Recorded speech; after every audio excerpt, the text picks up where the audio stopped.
Skyrim is a chilly province, but it will warm your heart to know that the newest Elder Scrolls game gives you a sprawling and beautiful world stuffed with hundreds upon hundreds of quests to perform, monsters to murder, and expanses to explore. You could sink dozens of hours into Skyrim without even paying the main story much mind, yet still find yourself drawn to the world and its dark secrets. Arm yourself with a sword, reanimate the dead, and fry wolves with electricity that flashes from your fingertips. Mold your character as you wish and delve into your adventure, which will be familiar enough to please series fans, yet fresh enough to be mysterious and even frightening. As you may have expected, problems common to most of developer Bethesda Softworks games creep their way into the Elder Scrolls V Skyrim. Strange glitches and other idiosyncrasies occasionally break the immersion the game works so hard to create. But these familiar issues are largely overshadowed by the joys of exploration, the thrills of enigmas unearthed, and the excitement of facing fearsome dragons and living to tell the tale. And such dragons they are, soaring through the skies and breathing ice and fire down on you. They form the crux of Skyrim's main story, which has you seeking answers to the cause of the dragon attacks plaguing the land, and seeking a way to stop them. As it turns out, you yourself have the blood of dragons coursing through your veins, which allows you to learn and perform special spells called shouts. But to learn those shouts, you must discover words engraved in various places throughout the world. And in addition, you must annihilate dragons and absorb their souls. It's a great story, certainly better than the previous games, and defeating dragons is a greater thrill than closing an Oblivion Gate ever was. Attacks sometimes occur randomly, and townspeople rise up in defense of their villages and join you in the assault. These are exciting moments that truly impress upon you how dangerous these lizards are to the people of Skyrim.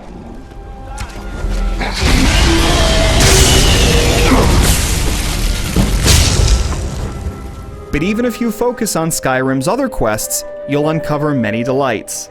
An ongoing political conflict between rebel and imperial forces might have you taking sides and assaulting strongholds. A child asks of you a troubling task that initiates a series of chilling missions. Investigating leads in one town inevitably takes you to another 5 quests to perform, all of them given terrific context to keep them from feeling like fetch quests or simple kill tasks. Some dungeons, such as those that require you to solve various puzzles, are simply good rather than great. But most are fantastic and take you to varied locales, many of which offer breathtaking views. The northern lights ripple across the sky and snowstorms cloud your view, yet other areas are surprisingly lush and green. The series has rarely strayed outside of prototypical fantasy environments, but Skyrim's art design has a slight off-kilter edge. Looking closely at the scenery reveals plenty of rough edges and poor textures though, reminding you that this is a world to be taken in as a whole, rather than inspected closely. Inspecting other elements of the game too closely reveals other flaws, though some make themselves immediately apparent without having to work hard to see them. Mammoths spawn in midair and fall to their death. You might get stuck in the environment geometry. A character could initiate a conversation through the ceiling. And AI companions can be a huge pain, crowding you in tunnels and generally being as dumb as can be. These are but a few of the glitches you might run across. But again, Skyrim is a big picture game, overwhelming you with size, choice, and pure ambition. Various schools of magic allow you to conjure elemental beings, pour fire from your fingers, light up a blackened cave, and even slow time to a crawl. Sneaky types have plenty of daggers and armor designed to keep their footsteps light. If you prefer being direct, you have one-handed and two-handed weapons, and you can even dual-wield them. The more you use a particular weapon or spell type, the greater your proficiency. When you level, you improve your choice of health, stamina, or magicka, and you earn a point to spend on a perk in the specialty of your choice. It's a smart system that forms around your style of play, but still gives you a sense of reward when you achieve a new level. You should note that while it is similar in key ways to its predecessor, Skyrim also makes marked improvements in important areas. Character models aren't genre best, but townspeople move and speak more fluidly than before. Combat is tighter than before, and some final blows are capped by Fallout-style slow-motion kill animations. Luckily, these aren't too frequent, which allows them to retain their edge.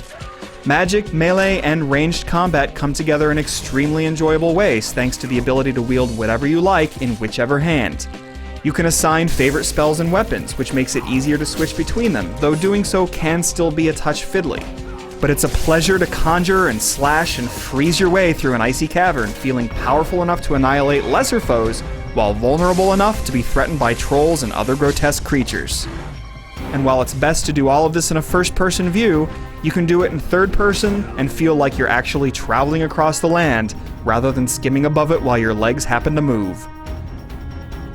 Skyrim isn't just superb because there's so much to do, it's superb because most of what you're doing is so enthralling. Every step brings you closer to an amazing reward. Every flower you pick, every bandit you kill, every shrine you visit heaps you with pleasures.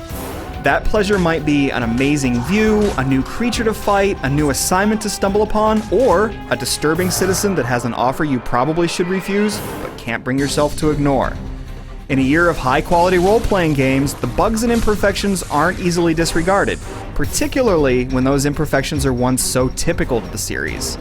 How amazing, then, that in spite of them, The Elder Scrolls V Skyrim soars so high. Not only is it one of the best RPGs of the year, it's also one of the best games, period, offering you innumerable delights in a snowy world eager to seize every moment of your free time.